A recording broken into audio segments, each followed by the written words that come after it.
entrevista coletiva do presidente André Sanches. Antes da gente abrir para as perguntas, o presidente vai dar uma palavra. Bom dia a todos. Tive que vir aqui fazer essa coletiva hoje por vários motivos. Um deles é dizer que o Corinthians sabe dos seus defeitos, dos seus erros. Nós estamos nessa situação por problemas nossos mesmos. Nós fizemos um péssimo início de campeonato. Fizemos, talvez, 2 jogos bons antes da parada, que foi contra o São Paulo e contra o Santos. Os outros, nós somos um mau jogador, comissão técnica, a diretoria sabe disso. Então, nós não estamos preocupados se o São Paulo vai fazer isso, fazer aquilo, deixar para lá ou deixar para cá. Nós temos que amanhã tentar ganhar o jogo, que era nosso objetivo, ganhar os 2 jogos na volta da pandemia. A nossa programação continua a mesma, não mudou nada. Temos folga dia segunda, terça e quarta-feira. Se deve alguma coisa, mudança no domingo à noite, a gente revê a programação, mas a princípio é isso. Está preocupado com o Corinthians, sabemos das nossas deficiências e nossos erros, e nós vamos fazer de tudo para tentar ganhar o jogo, que é a nossa obrigação. Segundo, que o Fernando Diniz é um grande treinador da nova era aí do futebol, todo mundo de olho nele, porque é um grande treinador e melhor pessoa ainda, um grande pessoa, um grande ser humano.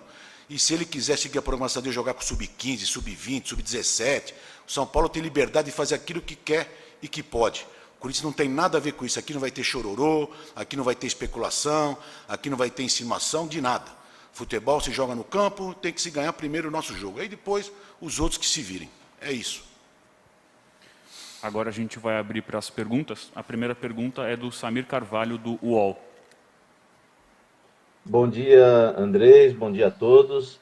Andrés, apesar da sua introdução, o torcedor nas redes sociais, o torcedor por aí, acredita que o São Paulo não vai fazer muita força para vencer a partida amanhã. A questão você acredita nesse tipo de coisa, que o torcedor acredita, ou podemos dizer que isso não existe no futebol e é só coisa de torcedor? Não, eu posso falar pelo Corinthians. No Corinthians aqui nós estamos preocupados em ganhar nosso jogo. Ganhar nosso jogo. Se nós temos o tal da chapa aí Corinthians grande que torce contra, você imagina o São Paulino. Então, para nós tudo é normal. Agora a pergunta é do André Cavalcante, Fox Sports. Olá, Andrés. Bom dia a todos que estão acompanhando a entrevista coletiva. Andrés, queria que você desse para a gente alguns detalhes, se é que você já tem, a respeito do processo com relação àquele torcedor, entre aspas, torcedor, o invasor da Arena Corinthians. A informação que a gente recebeu é que ele já prestou depoimento. Que providências que o Corinthians está tomando, de repente, internamente, com segurança, está mais atento com relação a isso? O que o Corinthians está tomando de providência? E se você acredita que esse torcedor, de fato, vai ser punido? Que tipo de punição ele pode sofrer? Bom, primeiro que o Corinthians tomou todas as atitudes que cabe ao Corinthians. O Corinthians tem a sua segurança lá, o Corinthians foi e fez o registro do boletim de ocorrência na polícia. Esse torcedor que invadiu, além de ele ter invadido, ter cometido um crime, ele ainda é dedo duro, porque dedou todo mundo que fez, todo mundo que participou, todo mundo que articulou antes da invasão, então ele ainda, pior de tudo, é dedo duro. E nós, aqui nesse país, se invade prisão, se invade banco, se invade empresa. Infelizmente, se eles quiserem invadir a arena, infelizmente um cara invadiu, fez o que fez, mas agora está na mão da justiça, a justiça que decide qual a punição ele terá. Pergunta do Rodrigo Vessone, do Meu Timão. Andrés, bom dia. Eu queria que você falasse para a gente, atualizasse a situação do Jô, por favor. O que está demorando, o que está pegando, e se, caso o Corinthians passe, você acha possível que o Jô entre em campo na quarta-feira pelas quartas de final, por favor? Bom, usando sempre sua boa sensatez, Vessone, o Corinthians sabe do litígio que tem o Jô com o clube lá. O clube dificultou o máximo possível para liberar a liberação, a transferência, mas agora até segunda-feira ele é obrigado a fazer, porque já vai dar praticamente 7, 8 dias, e então a gente está esperando. Se tudo correr bem, obviamente que o Jô será inscrito na segunda e terá liberado para jogar o Campeonato Brasileiro e a Copa do Brasil. Pergunta do Fernando Fernandes, da TV Bandeirantes.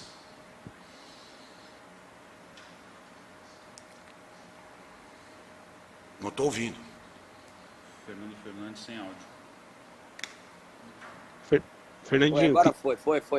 Abriu? Oi, Andrés, beleza? Bom dia a todos aí. Sabe qual é o problema, Andrés, Fernandinho? Fernandinho, sabe qual é o problema? Tem gente falando que nós precisávamos de corintiano, o quinto andar, o Parque São João precisava de professor de português. O duro que é um turco indicando o professor de português, mas infelizmente, realmente, muitos corintianos precisam, como eu sou um, que não tenho formação universitária, fiz o ginásio mal feito, mas se a gente precisar realmente, nós corintianos vamos procurar, nós temos capacidade para procurar nosso português, não precisamos de um turco indicar, não. Desculpa, Andrés, eu não peguei. Agora isso, chama João Paulo Capelanes, Rádio Bandeirantes. Oi, não posso falar?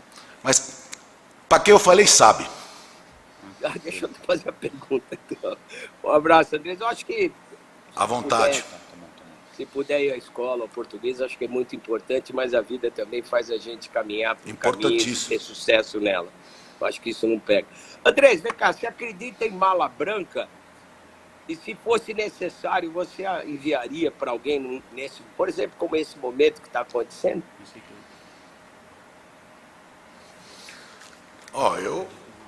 Eu acredito em mala branca, mas felizmente o Corinthians nunca precisou, nunca fez, até porque o Corinthians tem a obrigação de ganhar os jogos e não depender de terceiros. Inclusive o teu amigo, nosso amigo Denilson da Bandeirantes, que fica pedindo para o São Paulo entregar o jogo. É difícil ouvir isso de um jornalista, de uma pessoa que está todo dia na televisão, mas faz parte do folclórico do futebol. A gente futebol tem um monte de folclóricos, e isso faz parte, é uma delas. Mas é uma responsabilidade falar isso. Volto a repetir, o Corinthians não tem nada a ver com o São Paulo. O São Paulo quer pôr o sub-15 põe, sub-20, sub-30, o que ele quiser jogar. Nós temos que se preocupar que em nós, fazer nosso jogo, tentar ganhar do Oeste, que não vai ser fácil, o Oeste vai dar vida, e nós temos que dar vida mais ainda, e não se preocupar. Como eu disse, não mudamos a programação nenhuma, nós temos folga segunda, terça e quarta. Se mudar alguma coisa, domingo à noite, a gente muda a programação aqui. Mas existe sim. Agora sim, João Paulo Capelanes, Rádio Bandeirantes. Como? Está ouvindo? Ué, agora sim, não abrir o microfone fica difícil. Presidente, bom dia para todo mundo que está acompanhando. Ô, presidente, vocês divulgaram recentemente o balanço do primeiro semestre de 2020, e aí bateu um superávit, o senhor pode até me corrigir se eu estiver equivocado, de aproximadamente 5 milhões de reais. Rolou uma notícia ontem, que saiu do Bruno Cassucci, do Globoesporte.com, que mesmo com esse superávit, a dívida do Corinthians pode ultrapassar mais de 35% do que já tem, ultrapassando a casa de 900 milhões de reais. E aí vocês, através do Departamento Financeiro, divulgaram que a dívida agora é de aproximadamente 610 milhões de reais. Eu queria que o senhor falasse um pouco sobre isso, se de fato essa dívida corre o risco de bater quase na casa de 1 bilhão, sem contar o estádio Arena Corinthians, presidente. Bom, eu não sei, você fez uma pergunta, depois fez uma afirmação, depois fez uma pergunta de novo. Eu acho que o Bruno aí não é economista como eu, mas se eu tenho 900 e tenho crédito de 300, eu acho que a dívida é 600. Até onde eu estudei, eu penso que é assim. Mas não sou especialista na área, não posso responder. O que não posso admitir é um candidato a presidente que já foi presidente do clube falar que o Corinthians não precisa, tem que ser presidente para não pensar em título, pensar em números, pensar em não sei o quê. Isso é um absurdo para o Corinthians. O Corinthians tem que sempre pensar em título, tem que pagar suas contas, tem que contratar jogador, tem que vender jogador e ganhar título. Ninguém pode sentar na cadeira de presidente do Corinthians e não pensar em ganhar título. Isso é um dos maiores absurdos que eu vi nos últimos tempos. Mas a dívida é 610 milhões. Pergunta do Marcelo Braga, do Globoesporte.com. Bom dia, Andrés. Gostaria de saber se vocês fizeram algumas vendas nesse meio de ano que aliviaram a situação financeira mais emergencial, né, o fluxo de caixa. Queria saber se vocês acham que até o fim da gestão há necessidade de novas vendas de jogadores. Obrigado. Não, a necessidade de venda todo ano tem. Eu já falei para vocês, o balanço é bom ou é ruim se você vende jogador. Time de futebol só tem balanço no azul se vende jogador. Tira os 350 milhões de jogador que o Flamengo pôs no balanço, vê se dá azul. Tira as vendas do Palmeiras, vê se dá azul. Não é que eu sou um grande gestor, o outro é um bom gestor. Futebol, se não vender jogador, infelizmente no Brasil não fecha a conta. Simplesmente assim. Nós estamos sempre abertos. Vamos procurar vender o mais caro possível, procurar não vender jogador, até porque alguns dizem de vocês que o time é medíocre, então se nós vender mais jogador, então é pior ainda. Então a gente tem que tentar segurar mais, não adianta. Quando vem proposta boa e o jogador quer ir embora, como eu sempre falei, Corinthians não segura jogador de bobeira. Alexandre Oliveira, do Grupo Globo. Quem? Alexandre Oliveira. O Marcelo Braga repete a pergunta dele, que ele cortou o microfone. Não estou ouvindo também. O Braga faz a dele? O Braga vai repetir, porque ele perdeu o microfone. Tá fazendo já? Oi, o Ale não passou a pergunta. Pode passar para o próximo pessoa.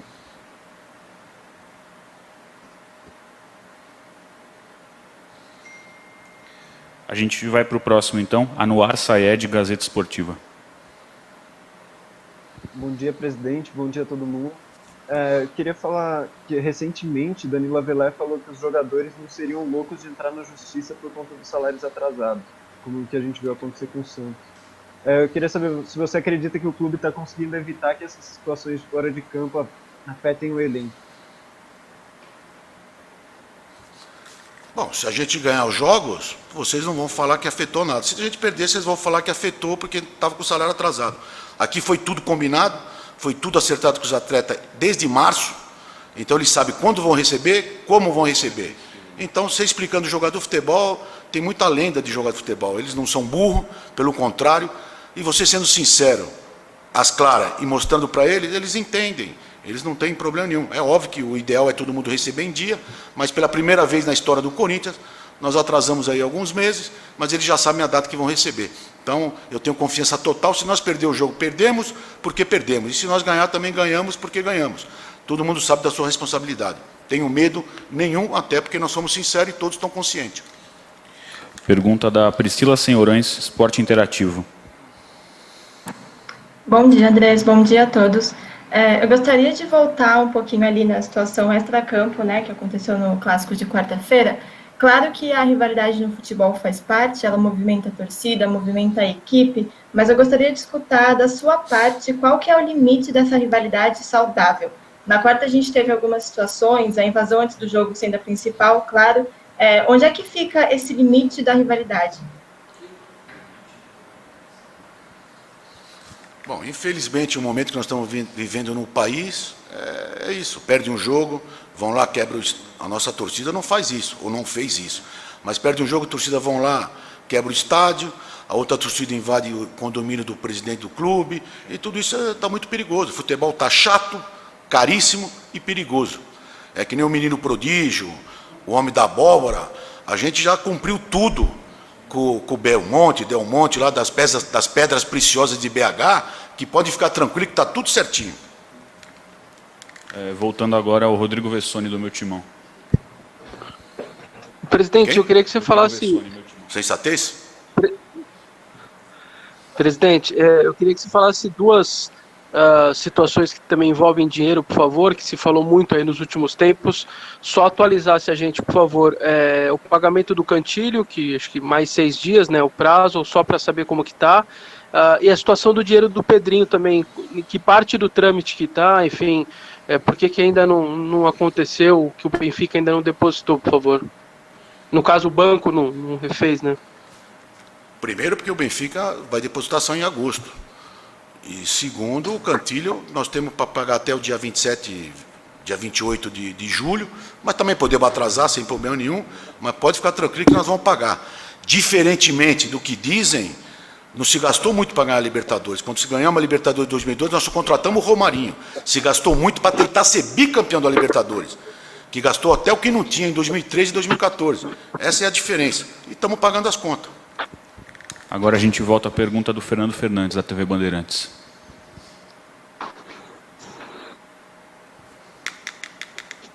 Sem áudio do Fernando. Abre o microfone.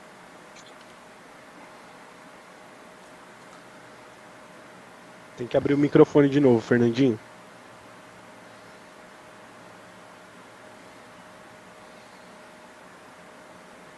Oi, Andrés, desculpe a todos aí a minha inabilidade. Agora estão me ouvindo? Andrés, é o seguinte, pode se classificar, pode não se classificar, o cenário de repente, por não depender só dele, é a possibilidade grande de ficar fora. Qual o tamanho, não diria nem do prejuízo, mas o tamanho de uma desclassificação do Campeonato Paulista para o Corinthians nesse momento? Bom, até porque até que eu fui dormir quinta-feira, estava num país, acordei na sexta em outro país, né? O Corinthians até quinta-feira, além de medíocre, era uma vergonha nos classificar, e na quinta-feira, na sexta-feira já era um time ser batido porque vai ser campeão. Então é difícil, cara, o futebol está muito chato, meu. Lógico que para nós, não dá ninguém falar para nós sabemos a nossa responsabilidade. É muito feio o Corinthians não ter se classificado. Todos os jogadores, comissão técnica, diretoria, torcedor sabe. O Corinthians ficar fora, com todo respeito, na primeira fase do Campeonato Paulista, é uma vergonha, mas não será a última, não foi a primeira vez e não será a última. Mas estamos aí trabalhando para tentar ganhar o jogo do Oeste, que é a nossa obrigação. Volta a pergunta do Capelanes, da Rádio Bandeirantes. Presidente, a minha pergunta vai sobre o Bozelli. Todo mundo sabe que ele tem um contrato até o final da temporada. Primeiro, para tirar uma dúvida, a temporada vai até fevereiro agora com o Campeonato Brasileiro. Vocês já arquitetaram essa situação do contrato para que ele jogue até fevereiro? E alguns portais publicaram que a diretoria não tem interesse na renovação, principalmente se tratando da situação financeira, um alto salário, aquela coisa toda. Você vai deixar essa bucha para o próximo presidente, independentemente se é da sua chapa ou não, ou você mesmo vai tocar essa renovação ou não do argentino? Bom, eu tocar a renovação dele é problema do treinador. Se o treinador pedir para ele renovar, a gente vai renovar, vamos conversar mais para frente. É uma grande pressão, um grande profissional, e você pode ficar despreocupado. Não vou deixar bucha para ninguém, não, de quem vier para presidente. Não vai ter bucha nenhuma, nunca deixei. Pelo contrário, sempre deixei muito bem o clube, bem acertadinho. Então não vai ter bucha nenhuma, não. O presidente do Corinthians tem que pagar conta, fazer conta, contratar jogador, vender jogador e a obrigação de ganhar título. Então você pode dormir despreocupado, Capelão. Pode avisar o pessoal que vai vir pegar o clube melhor do que eu peguei. Confusão é falar um jornalista profissional da Fox pedir para o São Paulo entregar o jogo, falar que tem que matar no ninho, é a maior irresponsabilidade que existe nesse país. Crianças de 5, 6, 7 anos ouvir um negócio desse, ele vai torcer para o basquete, para a Fórmula 1, e não para o futebol, que o cidadão vive do futebol. Mas, infelizmente, é o país que nós estamos vivendo com algum jornalista aí. E o Sormani foi ridículo no que ele fez, uma irresponsabilidade total. Teria que ter vergonha de dizer o que ele falou e tinha que vir a público pedir desculpa, pelo menos. Obrigado. Agradeço a presença de todos que acompanharam a entrevista pela Corinthians TV Play. Até a próxima.